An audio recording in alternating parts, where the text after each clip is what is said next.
What's good? What's cracking? What's popping? What's lacking? It's your girl, Taquisha Jones, aka Killer Queen T, aka Blackout. Ooh, ooh. My kid upset. He in the background.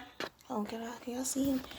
He in the background, but he upset. So he ain't trying to be my light right now. Be my light in the dark. Put it like that. Because he's upset. Ain't that right, Elijah? Hot Atlanta. I forgot how beautiful it was. I had a lot of memories there, good and bad.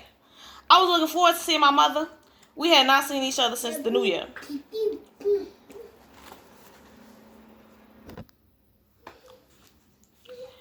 I've been running my business and running the streets. I hadn't made much time for her. Besides, if it were not for her, Alexis and I would have been divorced 2 children ago. Every time we decided to split for good, Alexis became pregnant. I think she did that based on advice from my mother. 2 beautiful children came out of the relationship. I often wondered where I would be if we were not together. Little kids, that's your grandmother. The kids ran to my mother screaming. They really loved her. I looked at my wife as the children ran to my mother. Alexis glanced at my mother as though she hated her, or she hated the way the children felt about their grandmother. I think she resented my mother for convincing her not to divorce me and giving me children. Alexis called me cheating more than once. She never said anything, but her actions spoke so loudly I often couldn't help but hear what she was saying. I know why I cheated on my wife. There was only one logical conclusion. I was a coward. So I prepared myself for the day my wife couldn't take it anymore. When she left me, I believed all the affairs I had would make the stress of divorce less painful. In some strange way, it gave me some control in the relationship. Mom, how are you? So nice to see you, my wife added to the progression of greeting. Hi, Miss Sylvia. Nice to meet you. Nice to see you both. Give an old lady a hug. Girl, you getting so thin. You need some meat on those hips. Have you been taking care of my boy? Yes, I've been taking care of your boy. I can sense the dry conversation going in the wrong direction. They just pretended to get along for my benefit. I knew they couldn't stand to be in the presence of one another. I had whispered to my wife to chill out. We'll be in New Orleans tomorrow. On the way from the airport, we rode through the old neighborhood. I saw my first girlfriend standing in front of my mother's house. Of her mother's house. Damn, she's got fat. I remember sneaking in her house at night. Every night, as a matter of fact, for 6 months. The only thing that stopped her was her monthly cycle, and sometimes that didn't matter. Now that I think about it, I always been nasty. I was 15 years old and doing dumb shit. I was going up in her bareback raw. We both had a total disregard for any type of birth control. After 6 months of straight raw sex, the unthinkable happened. The unavoidable occurred. Damn girl, you gaining weight. You need to do some push-ups or something? Nah, you need to do some push-aways. Push away from the table. Justin, I think I'm pregnant. Pregnant? How you let yourself get pregnant? Well, it ain't mine, I replied with a look of disbelief. What do you mean ain't yours? I ain't been with nobody but you. Yeah, right. Ain't no telling who else you being given it up to. It ain't mine. It ain't mine. That was the last time I ever talked to Lisa. I don't know what she did about the situation. All I remember was she stayed out of school for about a month. When she returned, she appeared to have lost the extra weight she was carrying the previous months. I've been mistreated women since I was a boy. I still behave like a child in many ways. Mama, yes, sir. What did you cook? I asked. Cook? I didn't cook anything. I didn't even know you wanted me to. You know I love your cooking. It's been a while since I had a home-cooked meal. Your wife doesn't cook it for you? My mother said, looking at Alexis. Oh, yeah, my baby cooks for me and cooks well, don't you, baby? Alexis looked at me, rolling her eyes. I would have too. Like, why the fuck you come over? Why you wait till you get to your mama house and want to be starving? Like, nigga, what is the purpose? We arrived at my mother's house. The kids jumped out running to the swing on the front porch. My mother purchased a huge plantation-style house a few years ago. It had a huge porch with a swing, breakfast table, and southern-style rocking chairs. It looked like something out of a movie. That evening, we had a pleasant dinner. Bologna sandwich and potato chips. Potato chips. My mother did that on purpose. She refused to cook. She wanted Alexis to cook something so she could critique it. Alexis was born at night, but not last night. She didn't fall for what she did my mother's petty games. So we all enjoyed those bologna sandwiches. So, Mom, what's been up? Nothing, son. Same thing. Different day. Henry's been has been trying to get next to me. He asked about you and the children. Why don't you take the kids to see him? For what? That's not their grandfather. He not my daddy. He just made me.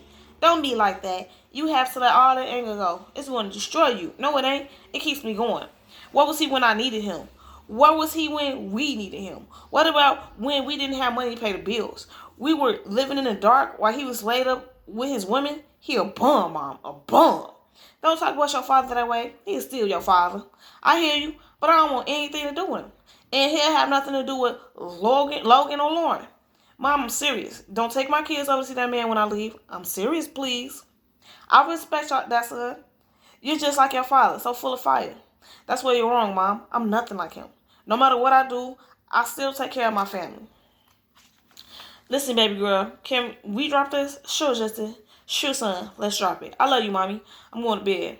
I'll see you in the morning. I kissed my mother and went upstairs to the bedroom. Alexis was in front of the mirror brushing her hair. She noticed the look of concern on my face. What's wrong, baby? Alexis asked, walking toward me. Nothing. I don't want to talk about it. Is everything okay?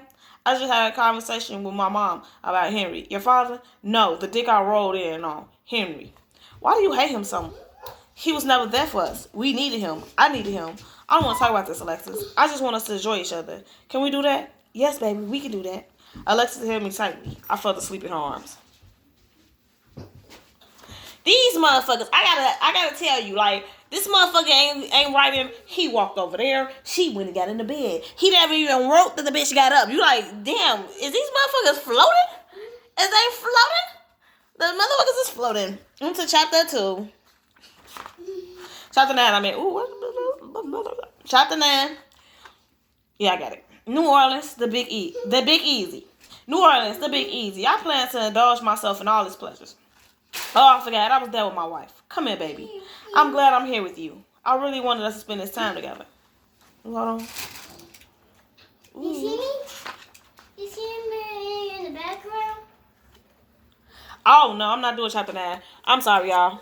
I was about to, but let's move on to the question of the day. And then we're gonna go back. I'm posting right after this. So as soon as this get through posting, just know that the next video is chapter 9 because I was wrong. I started and I ain't gonna delete it. Mommy, do you see me? So then I was like, Squeeze, do you think that it is a reason you don't have a job? So I looked it up. I was like, Google, do you think that it is a reason I don't have a job? And Google said there could be a couple of things. I'm not saying that you don't got good work ethic. And I was like, damn, Google, don't be trying to come for me. And Google was like, no, wait, hear me out. And I was like, all right, I'm listening. So then Google was like, while we all know that the interview process can seem like a stressful process, for some it could be downright grueling. So basically, what they saying, what Google was telling us is that maybe it's not us. Maybe it's the motherfucking interview questions that we ain't set up for these interview questions. Like, these interview questions is set up to take us down. So I went and I found 5 interview questions. I actually found more, but I'm gonna just do 5 in this video. I'm gonna do 5 interview questions. And you tell me if you can answer. If you can answer them in the comments. If you think like me, then you probably won't have a job after these 5 questions. Let me know. All right. Question 1 was asked at Goldman Sachs. They said if you were shrunk to the size of a pencil and put in a blender, how would you get out? That was the question. If you were shrunk to the size of a pencil, how would you get out?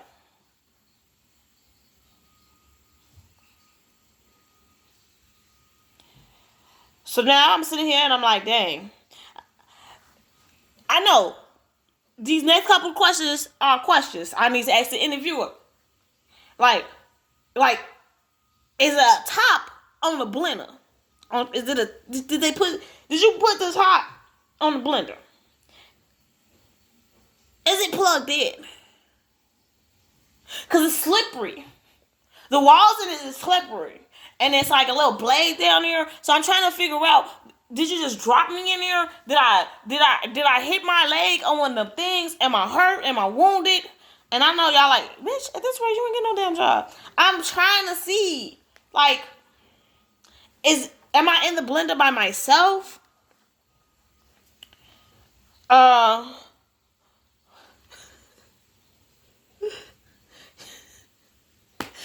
don't know, like, but I gotta answer the question. So how would I get? I've been shrunk down to the size of a pencil and put in the blender. How would I get out? How would I get out of the blender? Okay. I was trying to crawl out. At this point, I don't know. Okay. I might have to do 6. 2. How many ridges are there around a quarter?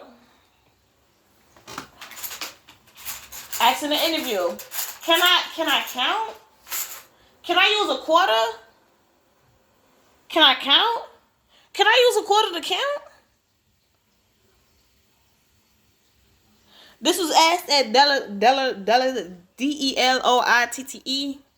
Can I count? Like, I have a quarter. If I have a quarter in my pocket, can I use it to count? Okay, so that's too many.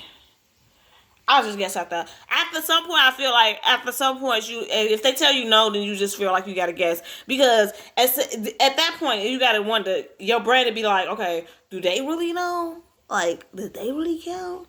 So let me just make a guess.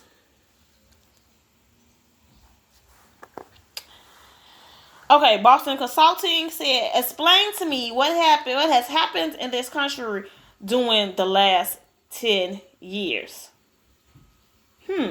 Explain to me what has happened to this country in the last 10 years. It has gone to hell in a little basket. No, I'm trying to get a job. I'm sorry, I'm trying to get a job. Things have grown. Places have expanded. People have had more babies. I'm not getting a job at this point. I'm sorry. Somebody gonna watch this video like, girl, this is why you ain't got no job. This is how the fuck you answer questions at a job interview. Get your life together. Ask that Google. This is the third one. How many basketballs can you fit in this room? In the room meet questions to the interview. In this room? Usually we talking about basketballs, like the little balls, right? I'm not real big at sports, so I'm trying to make sure we're on the same sport.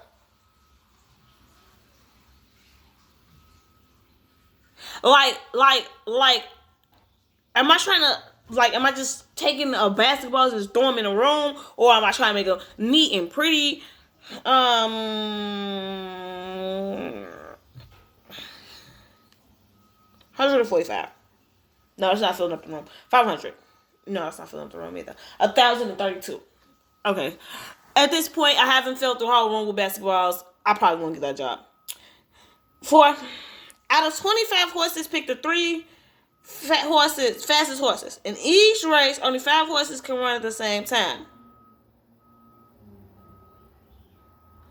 What is the minimum number of races required? 5 horses can race.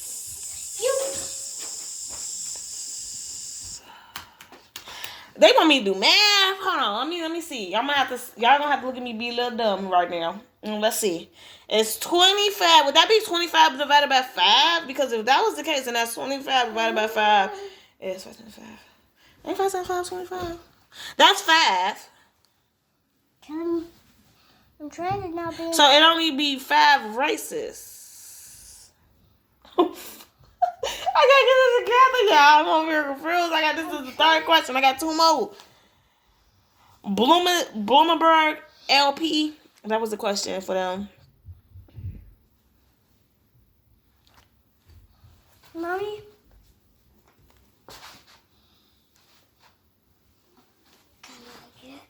Okay, 4th question. An apple costs 20 cents. An orange costs 40 cents. And a grapefruit costs 60 cents. How much is a pound?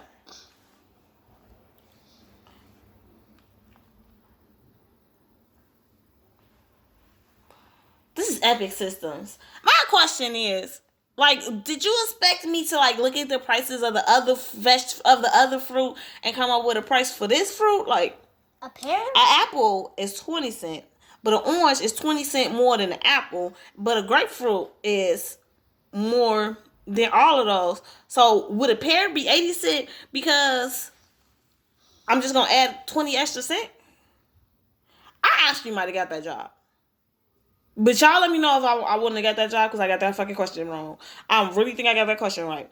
Fifth question. There are 3 boxes. One contains only apples, one contains only oranges, and one contains both apples and oranges. The boxes have been incorrectly labeled such that no label identifies the actual content of a box it labels. Opening just one box and without looking in the box, you take out one piece of fruit. By looking at the fruit, how can you immediately label all the boxes correctly? And this is Apple. Apple is not trying to get nobody a job. Okay, so there are 3 boxes, and I can only open up one. They only let me open up one box. So I open up one box. I take out a piece of fruit. But then the question, see, the problem is, you don't know if the box you open is the mixed fruit. Then you might can put apples and it's mixed. So it's only 3. You can only mess up one box. Mark one as apples, mark the others oranges, and put the third one as mixed fruit. Last questions.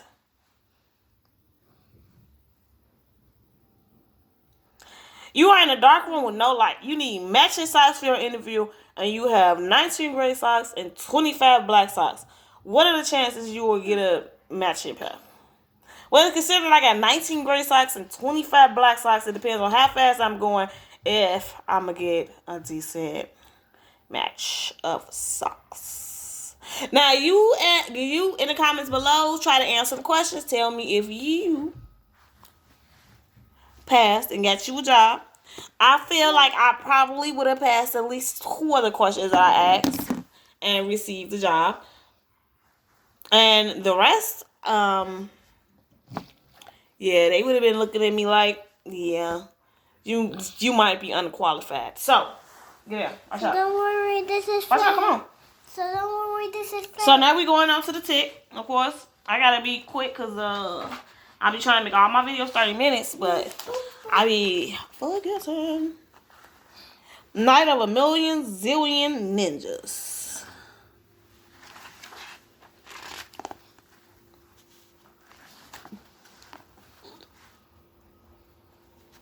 Odious. Oof. Thud. Odious. Another warning shot. Odious, we know where your family lives. Why is she crying? She crying. She's so sad. She crying, y'all. Give us back the artifact to know when we'll get hurt.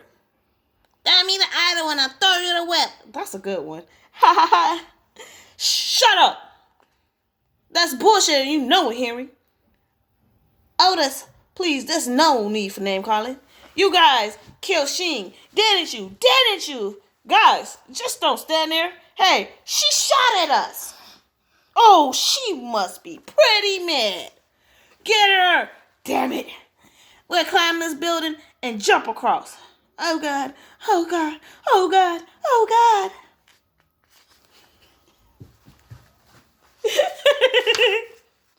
He stands like some sort of pagan god or disposed tyrant, staring out over the city he's sworn to stare over. And it's evident just by looking at him that he's got some pretty heavy things on his mind. Hello, mister? Hey,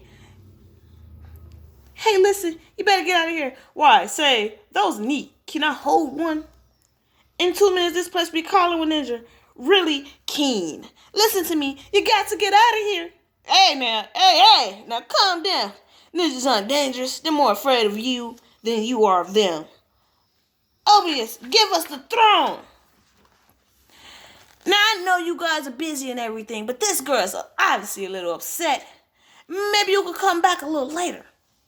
Get lost. Yes, go away, silly person. Or we'll choke you to death with our own antenna. Ha, ha, ha, ha. Are you threatening me? No, we were threatening you. But now we're just mocking you, bug boy. I'm going to throw a chimney at them. Wait, are you a superhero? Yeah, well, look out. They're attacking. Wow, there's a lot of their ass. Did we get him? Yeah. Is he hurt? He didn't look hurt. Oh, I hate those. I think I got a bone bruise.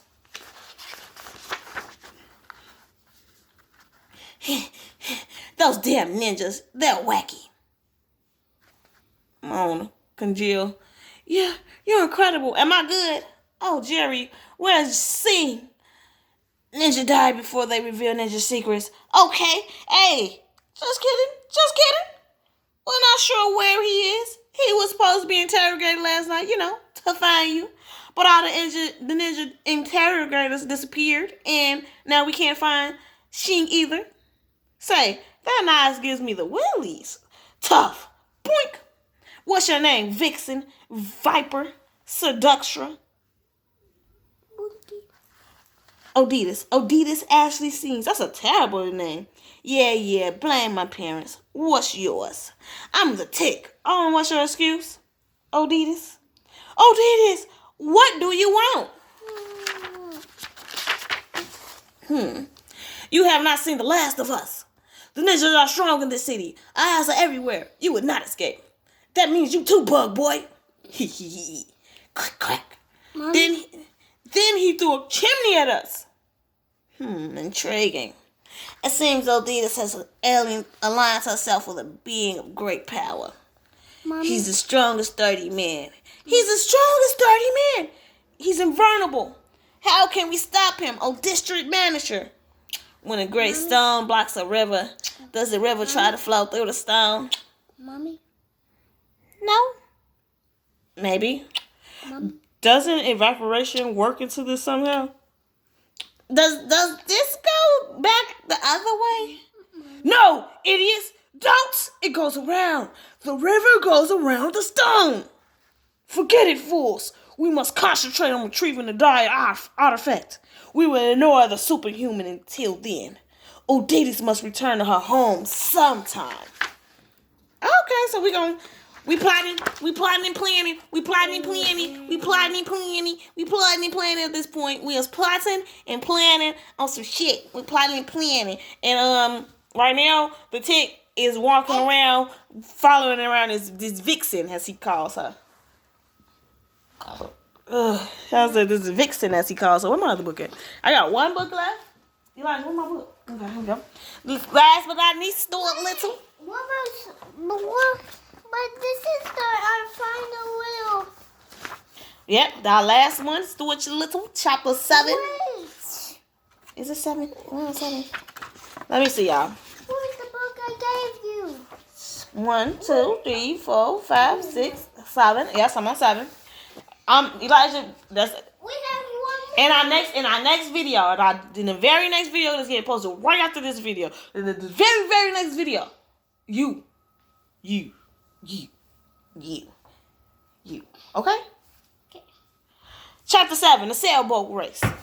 When the people in Central Park learned that one of the toy sailboats was being steered by a mouse in a sailor suit, they all came running. Soon the shores of the pound was so crowded that a policeman was sent from headquarters to announce that everyone would have to stop pushing, but no one did. People in New York like to push each other. The most excited people of all was the boy who owned the Lillian B. Warmworth. He was a fat, sulky boy of 12 named Leroy. He wore a blue suit and a white necktie stained with orange juice.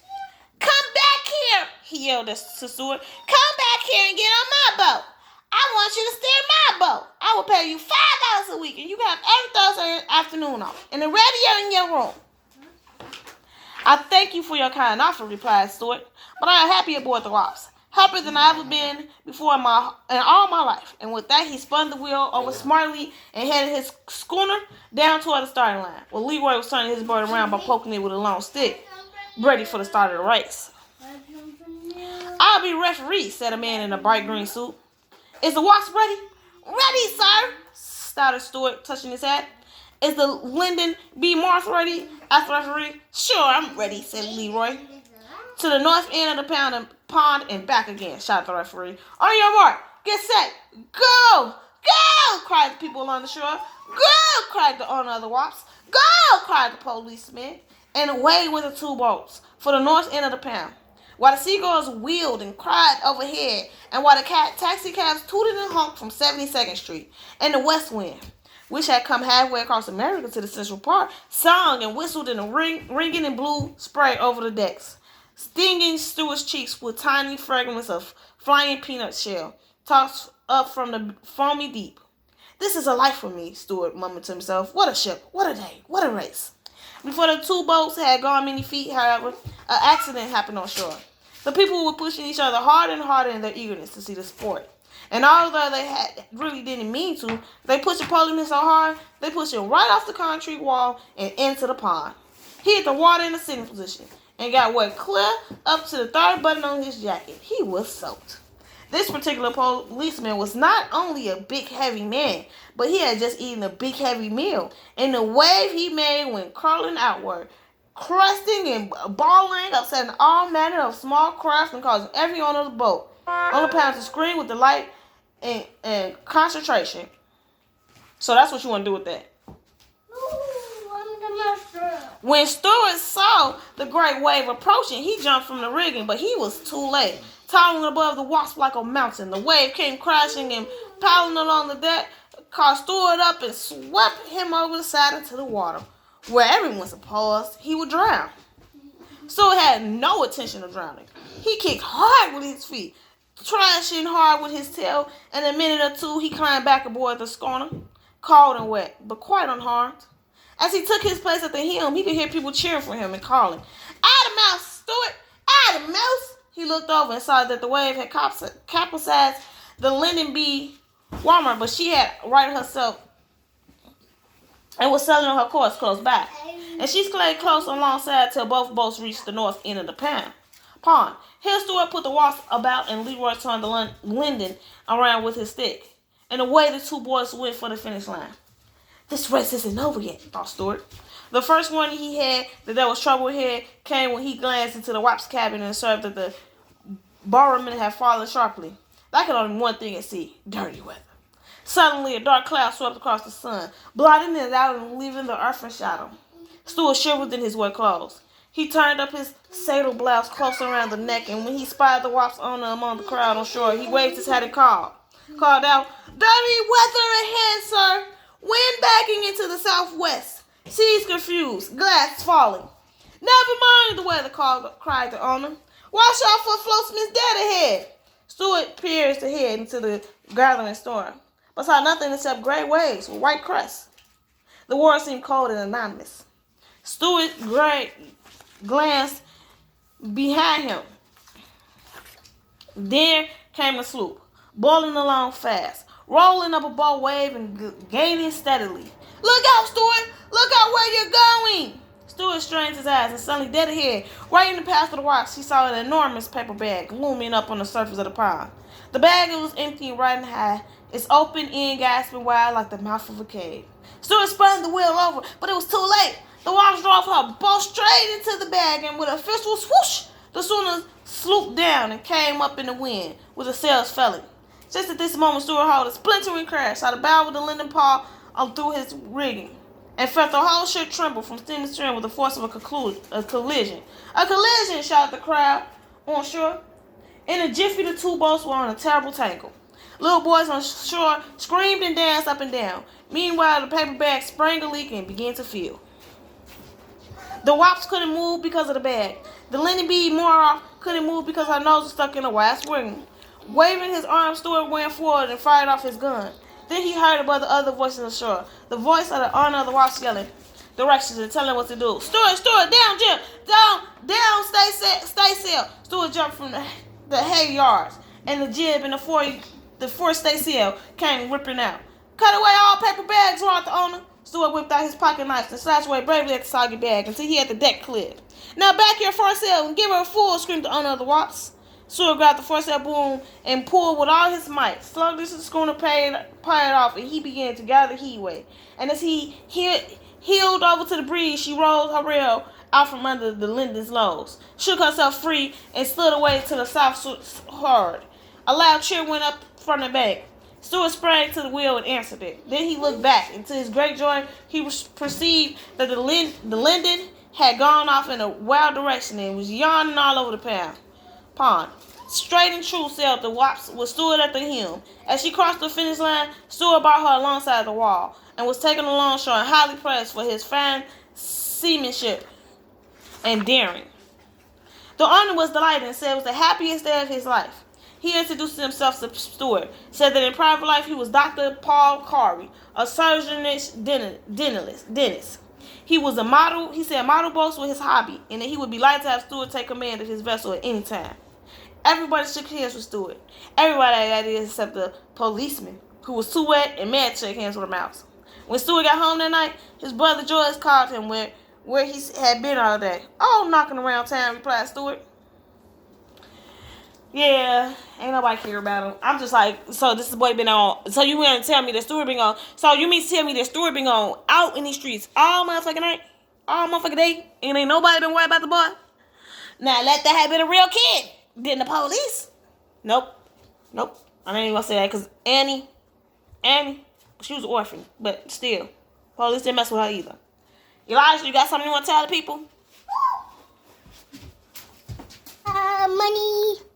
We're gonna steal your money.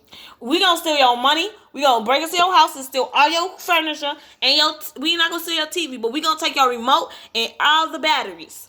But the credit card. We leaving your credit cards because we ain't no thieves. We don't steal that. We want you to come. We want you to look for us. And if we steal your money and all your furniture, you're gonna come look for us because you ain't gonna want to be bad at it. But other than that, we out. We'll see you next time. You gonna say bye? Bye-bye.